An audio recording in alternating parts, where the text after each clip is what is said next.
Masakit ang tuhod mo? Nagpunta ka sa doktor at nabigyan ka ng diagnosis na sira ito, kailangan ng gamot, at posibleng kailanganin ng artipisyal na kasukasuan ng tuhod. Tingnan natin ngayon kung ano ang dahilan ng mga pananakit sa paligid ng tuhod, paano ito nagsisimula, at kung paano mo madaling magawa ng paraan ang karamihan sa mga sakit na ito. Sa video na ito, susuriin natin ang mga uri ng pananakit ng tuhod, saan ito sumasakit, ano ang nangyayari at sanhin ito. At kapag nahanap na natin ang sanhi, babalik na rin natin ang sitwasyon at titingnan natin kung paano mawawala ang karamihan sa mga pananakit ng tuhod, at seryoso ako dito sa loob lamang ng napakaikling panahon. Kahit nasira na ang estruktura, kahit may arthrosis ka, kahit may iba ka pang pinsala. Sige, tingnan muna natin kung ano ang mga maaring mangyari sa tuhod tungkol sa pananakit, tungkol sa mga posibleng pinsala. Meron tayo dito tuhod mula sa harap, sa gilid at sa likod. At kailangan mong isipin na ang tuhod ay napapalibutan ng mga fascia at mga kalamnan. May kapsulang nag-uugnay sa kasukasuan. Tapos may dalawang meniscus na sa practical na paraan ay tumutulong sa tuhod para yung itsura na hindi talaga parang kasukasuan, kundi parang patag na crater, ay maganda ang pagkakaugnay. At pagkatapos, meron tayong panlabas na mga litid na humahawak sa labas. Meron tayong mga litid sa loob. Meron tayong mga sikat at kinatatakutang crucial na litid. Oo, pwede rin silang mapunit, pwede silang masugatan. At meron tayong isang malaking kalamnan, ang quadriceps. Dumadaan ito dito sa harap, pababa sa hita, kung hahawakan mo ang iyong binti. Dahil ang kalamnan na ito ay binubuo ng 4 na bahagi. At lahat ng mga ito ay nagtitipon-tipon sa loob at paligid ng takip ng tuhod. At pagkatapos, may litid na bumababa mula rito. Maisip mo ito kapag nakabaluktot ang tuhod at ang kalamnan na ito dito ay nagsisimulang humila. Pagkatapos, hinihila nito ang binti papunta sa pag-unat. At sa likod naman, meron tayong tinatawag na kasalungat na kalamnan o ilang kasalungat na kalamnan. Mayroon tayong mga kalamnan na nagbabaluktot sa likod ng hita na siyang nagbabaluktot ng tuhod sa ganitong direksyon. Mayroon tayong kambal na kalamnan ng bisiro, ang malaki at nagbibigay hugis dito. Dumadaan ito sa kasukasuan ng tuhod. Patawid. At malaki ang kinalaman nito sa paggalaw, sa pag-unat ng paa. Pero nakikipagtulungan din ito sa tagabaluktot na bumabaluktot sa kasukasuan ng tuhod. Madalas naming pinag-uusapan sa aming mga video ang tungkol sa pananakit ng tuhod sa pangkalahatan. Hindi masyadong pinaliwanag ang pagkakaiba. Ipaliwanag namin ito sa video. Ngayon, gusto naming gawing mas detalyado. Saan pwedeng sumakit ang tuhod mo? May 4 na pangunahing bahagi na pwedeng sumakit. Pwede pa natin itong hatiin sa mas maliliit na bahagi, pero baka masyado ng detalyado yon. Sapat na malaman lang ang 4 na pangunahing bahagi. Maaaring magkaroon ng sakit dito sa harap, dumaraan sa takip ng tuhod, at umaabot pababa sa ibabang binti. At kasama na rito ang mga sakit na maaaring maramdaman sa likod ng takip ng tuhod. Tinatawag din itong retropatellar, oo, sa pagitan ng takip ng tuhod at buto. Ito ang mga nararamdaman mong bumababa sa harap. May katapat tayo niyan sa likod, sakit sa likod ng tuhod at sakit sa tuhod sa likod. Madalas mo yan maramdaman kapag gusto mong lumuhod o umupo na nakalapat ang sakong, doon sumasakit ang likod ng tuhod. At meron tayong sakit sa labas ng tuhod, sa panloob na bahagi ng tuhod. At iyan talaga ang mga pangunahing bahagi. At syempre, marami tayong mga pinsala na napapansin dyan. Syempre, una na dyan ang mga kilalang meniscus na pagkapunit o pagkahiwalay nito. Ang lahat ng ito ay nangyayari dito sa pagitan ng hita at ng ibabang bahagi ng binti. Diyan nasisira at nahihirapan ang mga meniscus. Makikita mo ito sa mga espesyal na larawan. Tulad ng nabanggit, may mga cruciate ligament tayo na pwedeng mapunit. Ang tungkulin ng mga cruciate ligament ay kahit nasa iba't ibang posisyon ng tuhod, nananatiling matibay at magkasama ang kasukasuan. Siyempre, tinutulungan pa ito ng tungkulin ng kapsula at ng iba pang mga kalamnan na nakapaligid dito. At siyempre, meron din tayong mga kartilago sa ibabaw ng kasukasuan. Doon, kung saan nagtatagpo ang hita at ang ibabang bahagi ng binti. At doon nasasalo ang galaw. At doon nagsisimula ang arthrosis. Ang arthrosis ay nangangahulugan na ang kartilago ay unti-unting numinipis. At ang antas ng pagkasira ay hinahati sa 4 na yugto. Yugto 1, 2, 3 at 4. Sa yugto 1, bahagya pa lang ang pagkawala ng kartilago. Sa 2, mas marami na. Sa 3, kapansin-pansin na ito. Sa 4, halos ubos na ang kartilago. May mga maliliit pang natitirang bahagi, pero may mga parte na buto sa buto na ang nagkikiskisan at may pinsala rin sa mga litid. Nagkakaroon ng mga punit o tuluyang pagkakapunit. Halimbawa, sa mga aksidente, maaaring mapunit ang panlabas na mga litid o panloob na mga litid. At kapag talagang malala na, nagkakaroon din ng pagkakapunit ng litid ng patela. Ibig sabihin, dito mismo napupunit ang litid. At ang koneksyon sa pagitan ng kalamnan at ng pagkakabit dito sa ibaba kung saan tumubo ang kalamnan ay maaaring tuluyang maputol at maghiwalay. At isa pa na hindi ko pa nabanggit kanina ay may mga pananakit din sa loob ng tuhod. Ibig sabihin, mismong sa loob ng kasukasuan. Kaya natural lang naisipin ng karamihan na may nasira o may diferensya sa loob ng kasukasuan na siyang sanhi ng pananakit na ito. Kung paano namin ito naranasan based sa aming karanasan, tatalakayin pa namin ito ng mas detalyado mamaya. At marami sa mga pananakit na ito ay may mga pangalan na nagmula sa karanasan o kaya naman ay mula sa estrukturang nasira. Halimbawa, meron tayong tinatawag na runner's knee. Nagsisimula itong sumakit dito sa harap. Meron ding jumper's knee. Medyo mas mataas ang sakit nito. Meron din, gaya ng sabi ko, yung sakit sa tuhod na retropatellar sa pagitan ng tuhod at buto. At meron ding mga sakit na may kinalaman sa pagkasira ng mga meniscus. Ito ay tinatawag na sakit sa loob at labas na meniscus, pati sakit sa panlabas at panloob na litid. Oo, tuloy-tuloy ito sa lahat ng bahagi, mga parte ng tuhod na pwedeng masira. At syempre, ang sakit dulot ng arthrosis na halos pinakakaraniwan na maaaring makaapekto sa buong tuhod at maaaring maramdaman sa iba't ibang bahagi. Ito nga pala ay isang maliit na pahiwatig na maaaring mangyari na ang pagtutumbas ng sakit sa tiyak na mga bahagi ay hindi palaging tumutugma sa totoong nangyayari. At pagkatapos, merong isang teorya na ang tuhod ay talagang yumuyuko at iniinat lang. At na lahat ng galaw na nangyayari sa gilid ay hindi kayang tiisin ng tuhod, kaya nagkakaroon ng sakit. Sa Liebscher-Brock, iba ang pananaw namin dito. At ngayon, narito na tayo sa malaking tanong. Ano nga ba ang sanhi ng pananakit ng tuhod? Ang karaniwang paniniwala ay malinaw, may nasira sa tuhod. At iyon ang nagdudulot ng pananakit. At dahil doon, kailangan natin itong ayusin. Kailangan nating operahan para ayusin ang nasira at pagkatapos mawawala na ang sakit. Iyan ang lumang paniniwala na medyo nababago na ngayon dahil alam natin na may mga pananakit ng tuhod kahit na maayos naman ang estruktura. Walang makitang problema, lahat ay perpekto. Perpekto ang litid, meniscus at kartilago, pero sobrang sakit pa rin. At maraming pag-aaral tungkol dito na malinaw na nagpapakita na kahit may pinsala sa tuhod, hindi ibig sabihin na dapat may nararamdamang sakit. Madalas, nadidiskubre lang ito ng hindi inaasahan na makikita. May kung ano, may napunit na meniscus. Pero kapag tinanong mo ang pasyente, malinaw, wala akong sakit sa tuhod, nadjo-jogging ako araw-araw at walang nararamdamang sakit. Kaya napakalaking tanong ang lumalabas dito, pero ipapaliwanag natin yan sa video na ito. Ngayon ang malaking tanong, paano ito may papaliwanag? Na maaring magkaroon ng matinding sakit sa tuhod pero buo naman ang lahat, walang sira. At sa kabilang banda, maraming sira pero walang nararamdamang sakit sa tuhod. Dito papasok ang aming karanasan at modelo ng pagpapaliwanag. Isipin mo kung paano nabuo ang tuhod, pati ang binti at katawan. Pero ngayon, ang focus natin ay tuhod at gusto natin ito tingnan sa lahat ng anggulo. Ang mga kasukasuan ay ginawa talaga para gamitin. Kung hindi, hindi naman sila nandyan. Kaya kung ang modelo ay Diyos ang lumikha ng tao o ang ebolusyon sa loob ng daan-daang libong taon ang lumikha ng tao, pareho para sa akin ay nag-iwan ng perpektong katawan. Ibig sabihin, bawat kasukasuan na meron tayo dito ay nandyan para gamitin. Ano ang nangyayari sa mga kasukasuan na hindi nagagamit ayon sa kung paano sila dinisenyo? Bibigyan kita ng halimbawa. Tingnan mo, ang tuhod ay pwedeng yumuko. Hindi magagawa rito dahil modelo lang ito. Sa totoong buhay, dapat abot ng sakong ang likod ng puwitan.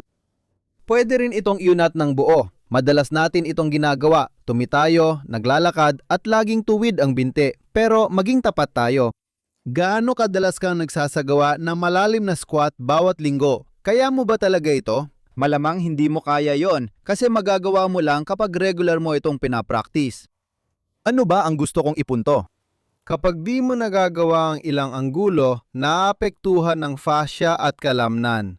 Ano ang epekto nito? Isipin mo na, ipapakita ko ito gamit ang braso na inyunat mo ng ganito ang iyong braso. Isipin mo na sa lahat ng bahagi, may mga kalamnang nagpapabaluktot at balot ng fascia. Diyan dumaraan ang mga litid. Kaugnay din dito ang kapsula ng kasukasuan. Ang buong estruktura na naapektuhan dito sa braso kapag iniunat mo ito, kailangang bumigay para magawa ang pag-unat. Sa sandaling ibaluktot natin ang braso, ang mga parte na kailangang mahaba kanina ay nagiging maikli, at sa kabilang side, lahat ay kailangang humaba. Kung hindi, hindi talaga mangyayari ang galaw. Ibig sabihin, ang mga kalamnan at fascia, mag-focus muna tayo rito dahil mahalaga sila, kailangan sumabay ng maayos sa bawat galaw. Pero ang ating katawan ay isang biological na sistema, at ang ating biological na sistema ay binubuo ng napakaraming selula. Ibig sabihin, maliliit na buhay na unit ito na laging umaayon sa kung paano sila ginagamit. Kayang sanayin ng katawan. Alam mo yan mula sa gym? Oo, kapag nag-ehersisyo ka, lumalaki ang mga kalamnan. Kapag hindi ka nag-ehersisyo, numinipis ulit ang mga ito. Alam mo rin ba na kapag gumagawa ka ng ilang particular na ehersisyo sa gym, naiisip mo, mas mahirap para sa akin ang galaw na yon. Mag-unat ka, tapos gagaan ulit ang pakiramdam mo.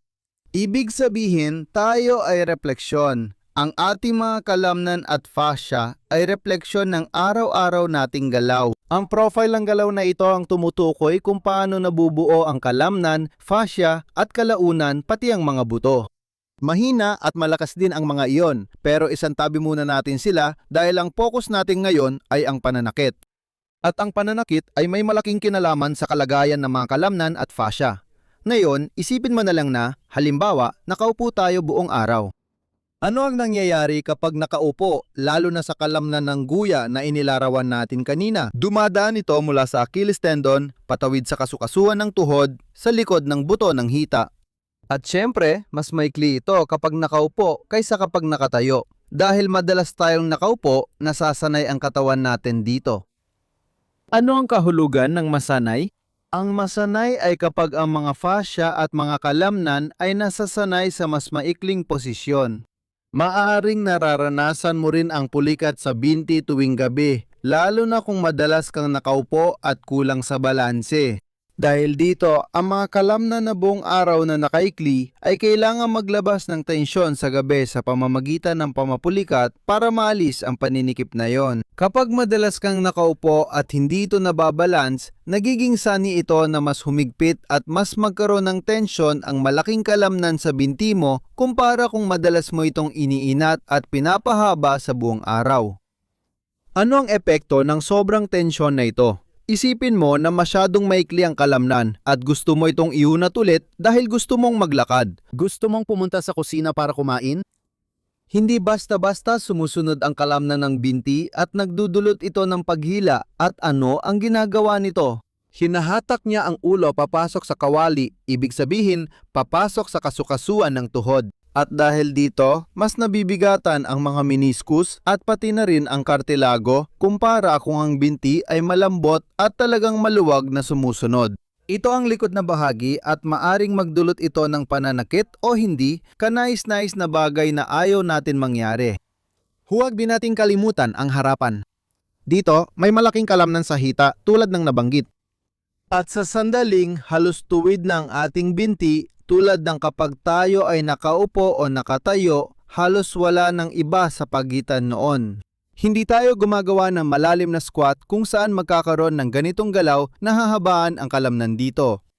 Dahil dito, mula sa itaas, dadaan sa tuhod at sa paghila ng litid dito, nahihila pataas ang ibabang bahagi ng binte.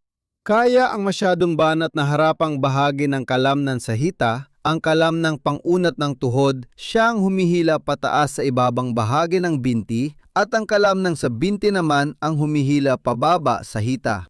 At ang resulta ay sobrang lakas sa bahaging ito at sinusukat ito ng katawan.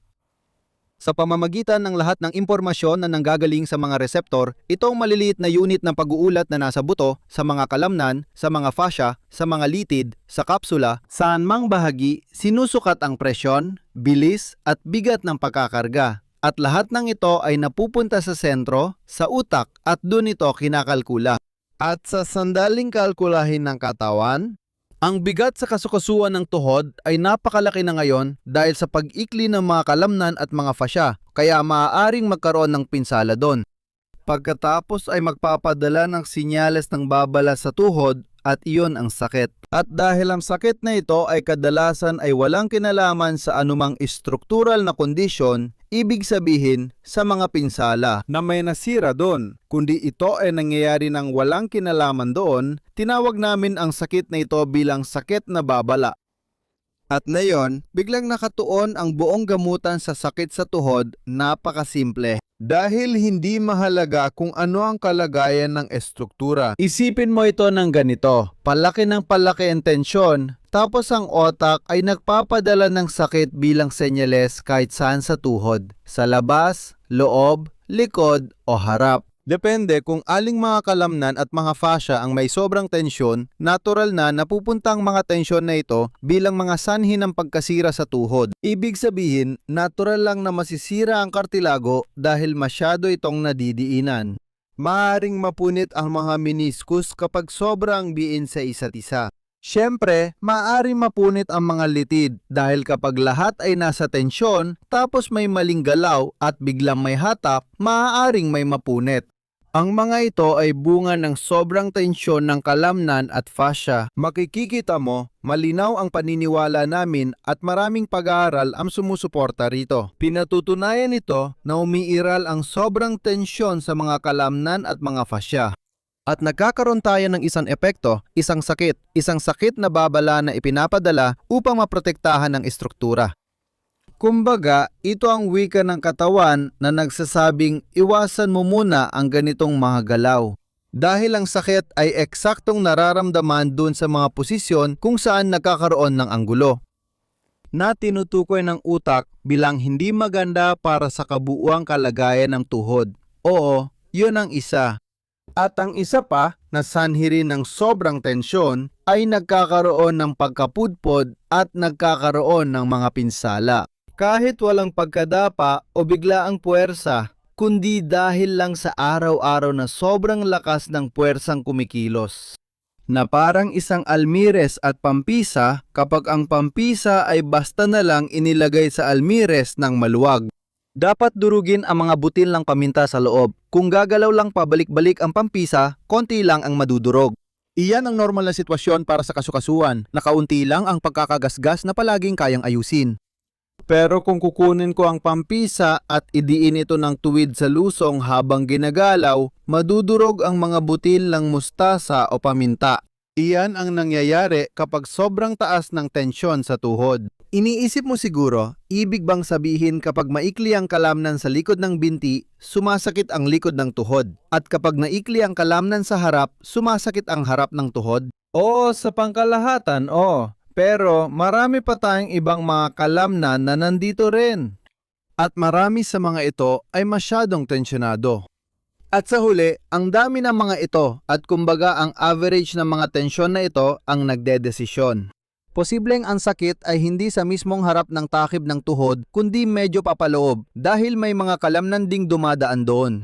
O medyo mas sa labas kung saan naroon ang mga panlabas na litid. Oo, ibig sabihin iba-iba ang. Tatlong dimensional ang pinagmumulan ng sakit sa paligid ng tuhod, karaniwang may kaugnayan sa mga kalamnan sa itaas at ibaba na bumabalot dito. At alam ko na mahirap paniwalaan, mahirap intindihin, kasi iba ang pananaw ng mundo at ng tradisyonal na medisina. Oo, pero gaya ng sinabi ko, tandaan nyo, kahit sa tradisyonal na medisina, malinaw na may tinatawag na hindi tiyak na pananakit ng tuhod. Ang hindi tiyak na pananakit ng tuhod, tulad ng hindi tiyak na pananakit ng likod, ay mga sakit na kahit na masusing pagsusuri at pag-aaral, kahit na gumamit ng iba't ibang imaging na pamamaraan, walang makitang dahilan kung bakit sumasakit at malinaw na umiiral ang mga ito. Sa mga pananakit ng likod, umaabot pa nga sa 80 hanggang 70% ng lahat ng kaso ang hindi tiyak na pananakit. Oo, yun nga ang nabanggit ko kanina. At tandaan ninyo, may mga tuhod din na sira, may arthrosis. Tuhod na may arthrosis, arthrosis na nasa ika-2, ika-3 at maging ika-4 na antas. May mga antas na hindi naman nagdudulot ng problema na natutuklasan lang kalaunan sa kung ano-anong dahilan, kadalasan ay dahil sa mga natuklasan lang ng hindi sinasadya. Nagtataka ang lahat, parang sira na lahat. Tapos tatanungin, wala po ba kayong sakit sa tuhod? Wala po, wala akong sakit sa tuhod. Oo, at sapat na ang mga halimbawang ito para ipaliwanag na yung iniisip mo rin siguro na laging may kailangang masira bago sumakit ay talagang dapat pagdudahan. Ang maganda rito na ipapaliwanag ng modelo natin ang mga bagay na hindi kayang ipaliwanag ng karaniwang medisina at therapy sa pananakit. Kapag may pasyenteng matindi ang sakit sa tuhod pero walang malinaw na dahilan, alam na natin na sanhi ito ng tensyon sa kalamnan at fascia. Kaya sa huli, sa atin, ang therapy sa pananakit, ang paghahanap ng sanhi at pati ang pagtanggal ng sanhi ay nagiging napakadali. Kadalasan, ang pananakit ay dulot ng sobrang lakas ng paghila ng kalamnan at fascia. Ngayon, alisin natin ang sobrang paghila at mawawala ang mga pananakit na parang natunaw na yelo sa araw na para bang hindi sila kailanman naroon. At madalas, kahit sa unang gamutan pa lang, madalas sa unang ehersisyo na ginagawa natin dahil ang kalagayan, ang tensyon ay mabilis na mababago dahil ang estruktura ay hindi agad-agad nababago. Sa ngayon, ganon muna talaga yon.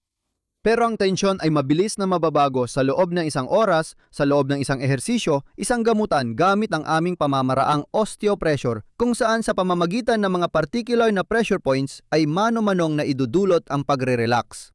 At yun na ang patunay. Oo, kaya wag mong sayangin ang oras sa tiora. Kung masakit tuhod mo, subukan ng aming ehersisyo at mararanasan mo kung ano talaga ang nangyayari. At walang sinuman ang makakaalis niyan sa'yo kahit sabihin pa nila na, oo, imposible yan. Hindi yan dahil sa mga pag-igting, siguradong ang arthrosis mo ang dahilan dahil nararamdaman mo mismo na gumagana ito. Pagkatapos, ipagpapatuloy mo ang landas na ito at dito muling maaayos at mabubuo ng katawan ang mga nasira. Siguro tinatanong mo ngayon, ibig ba niyang sabihin pwedeng mag-regenerate ang arthrosis? Alam mo ang sabi ng iba, hindi ito posible. Ang paksang ito ay malawak, kaya pakiclick at panuurin ang video na yon kung saan detalyado naming ipinaliwanag ang lahat tungkol sa arthrosis. Heto ang susunod na tanong. Kapag nagpunta ka sa doktor dahil masakit ang tuhod, madalas binibigyan ka ng pangpawala ng sakit. Ano naman ang masasabi tungkol sa mga pangpawala ng sakit na ito? Ako, wala naman akong tutol dyan. Sa panahong wala ka pang matakbuhan, hindi ka pa makakapag-ehersisyo o magpagamot sa amin sa pamamagitan ng osteopressure sa isang therapist o doktor na sanay sa therapy na ito. Para malampasan mo ito, kung ikaw ay nasa bakasyon, uminom ka ng gamot sa sakit. Kung gagawin mo ito ng 1 hanggang 2 linggo lang, walang magiging problema at makakatulong para mabuhay ng normal, makadalo sa conference, kasal o iba pang imbitasyon. Wala namang masama dito. Pero kung saan ako talagang tutol at maringi pinapayo ko na huwag mong gawin ay ang gawing pangmatagalang solusyon nito. O, halimbawa, may sakit ka sa tuhod na hindi mawala-wala at palagi kang umiinom ng kung ano-anong gamot para lang kayanin ang sakit. Alam nating maraming gamot sa sakit ay nawawalan ng bisa sa pagtagal, kaya hindi ito ang solusyon. Isipin mo ang sarili mo sa ganong sitwasyon. Ang sakit sa tuhod mo, sa karamihan ng kaso, ay konektado sa sobrang paghila ng mga kalamnan at litid mo, na ang katawan mo, utak mo, ang panloob mong doktor. Sabi ng asawa kong si Petra, gusto kanyang bigyan ng babala na wag ituloy para hindi masira ang estruktura ng tuhod mo. At ang pag-inom ng gamot sa sakit ay parang paggamit ng pamatay sunog, isang fire alarm o fire alarm na nagbibigay ng babala na may apoy pero parang pinapatay mo lang ang alarma, pinuputol mo lang ang linya. Kapag nagmamaneho ka at umiilaw ang oil indicator, huwag mo isipin na istorbo lang at patayin o basagin ito ng martilyo dahil delikado yon. Doon, binabaliwala mo yung impormasyon na gustong ibigay ng katawan mo sa'yo. May mali na nangyayari sa tuhod mo. Mag-ingat ka, baka di mo pa alam ngayon, pero matututo ka pag ginawa mo ang mga ehersisyo. Kailangan mong maintindihan ang wika ng katawan. Ang wika ng katawan, sa karamihan ng pananakit ng tuhod, ay iunat mo ang mga kalamnan at mga fascia na nagdudulot ng hindi magandang pakiramdam sa tuhod. At pagkatapos, mawawala ang sakit. Alam ko, marami na akong nasabi na baka isipin mong, posible ba talaga yon? At gusto kitang paniguruhin. Simulan mo na. Gawin mo ang mga ehersisyo. Tingnan mo ang aming therapy at subukan mo ito. Kilos lang at malalaman mo kung gumagana o hindi. At kapag napansin mong, wow, kahit may arthrosis ako, nasa ikalawang antas, na yon mas kaunti na ang sakit, paniwalaan mo ang katawan mo. Dahil napatunayan mo na ito. Kaya manatili ka sa landas na yan at i-apply mo rin ito sa buong katawan. Dahil ang paliwanag ko kung paano nabubuo ang sakit sa tuhod ay pareho rin sa buong katawan mula ulo hanggang paa. Kailangang malaman ito ng lahat. Dapat malaman ng bawat isa na may pagkakataon silang matulungan ang sarili nila sa pamamagitan ng mga ehersisyong ito, sa pamamagitan ng mga hakbang na ito. At dahil dyan, pakishare mo ang video na ito sa lahat ng mahalaga sa iyo. Sa mga tao na makikinabang sa impormasyong ito na makakatulong talaga sa kanila. Magpapasalamat sila sa iyo at matutuwa sila. At kung gusto mong subukan ito ngayon, kung gusto mong maramdaman agad kung makakatulong ito sa'yo, i-click mo lang ang video na ito, gawin mo ang mga ehersisyo at tingnan mo kung ano ang mangyayari.